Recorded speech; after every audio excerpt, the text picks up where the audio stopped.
ನಮಸ್ಕಾರ ಸ್ನೇಹಿತರೆ, ನಾನು ಇವತ್ತು ಹೊಸ ಉದ್ಯೋಗ ಮಾಹಿತಿ ಜೊತೆ ಬಂದಿದ್ದೇನೆ. Indo Tibetan border police post ನೇಮಕಾತಿ 2024. ಇಂಡೋ ಟಿಬೆಟಿಯನ್ ಬಾರ್ಡರ್ ಪೊಲೀಸ್ನಲ್ಲಿ ಖಾಲಿರುವ ಹುದ್ದೆಗಳನ್ನು ಭರ್ತಿ ಮಾಡಲು 819 ವಿವಿಧ ಹುದ್ದೆಗಳಿಗೆ ನೇಮಕಾತಿ ಅಧಿಸೂಚನೆಯನ್ನು ಬಿಡುಗಡೆ ಮಾಡಿದೆ.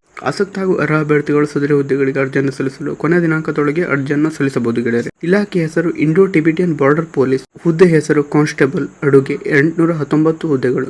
ಅರ್ಹತೆ: ಅರ್ಜಿ ಸಲ್ಲಿಸುವ ಅಭ್ಯರ್ಥಿಗಳು 10ನೇ ತರಗತಿ ಪಾಸ್ ಆಗಿರಬೇಕು.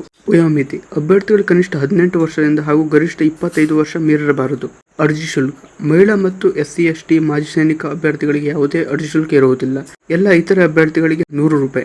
ಆಯ್ಕೆಯ ವಿಧಾನ: ಈ ಹುದ್ದೆಗಳಿಗೆ ದೈಹಿಕ ಪರೀಕ್ಷೆ, ದೈಹಿಕ ಗುಣಮಟ್ಟದ ಪರೀಕ್ಷೆ, ಲಿಖಿತ ಪರೀಕ್ಷೆ, ಡಾಕ್ಯುಮೆಂಟ್ ವೆರಿಫಿಕೇಶನ್, ವಿವರವಾದ ವೈದ್ಯಕೀಯ ಪರೀಕ್ಷೆಯನ್ನು ಪರಿಶೀಲಿಸಿ ಸಂದರ್ಶನ ನಡೆಸಿ ಆಯ್ಕೆಯನ್ನು ನಡೆಯಲಿದೆ. ಅರ್ಜಿ ಸಲ್ಲಿಸುವ ವಿಧಾನ: ಆಸಕ್ತ ಅಭ್ಯರ್ಥಿಗಳು ಆನ್ಲೈನ್ ಮುಖಾಂತರ ಅರ್ಜಿಯನ್ನು ಸಲ್ಲಿಸಬಹುದು ಗೆಳೆಯರೆ. ಅರ್ಜಿ ಸಲ್ಲಿಸಲು ಪ್ರಾರಂಭ ದಿನಾಂಕ 9 ಸೆಪ್ಟೆಂಬರ್ 2024. ಅರ್ಜಿ ಸಲ್ಲಿಸಲು ಕೊನೆಯ ದಿನಾಂಕ 1 ಅಕ್ಟೋಬರ್ 2024. ಗೆಳೆಯರೆ, ಅಧಿಸೂಚನೆ ಅರ್ಜಿ ಲಿಂಕ್ ಹಾಗೂ ಅಧಿಕೃತ ವೆಬ್ಸೈಟ್ ಡಿಸ್ಕ್ರಿಪ್ಷನ್ ಬಾಕ್ಸ್ ನಲ್ಲಿ ಕೊಡಲಾಗಿದೆ.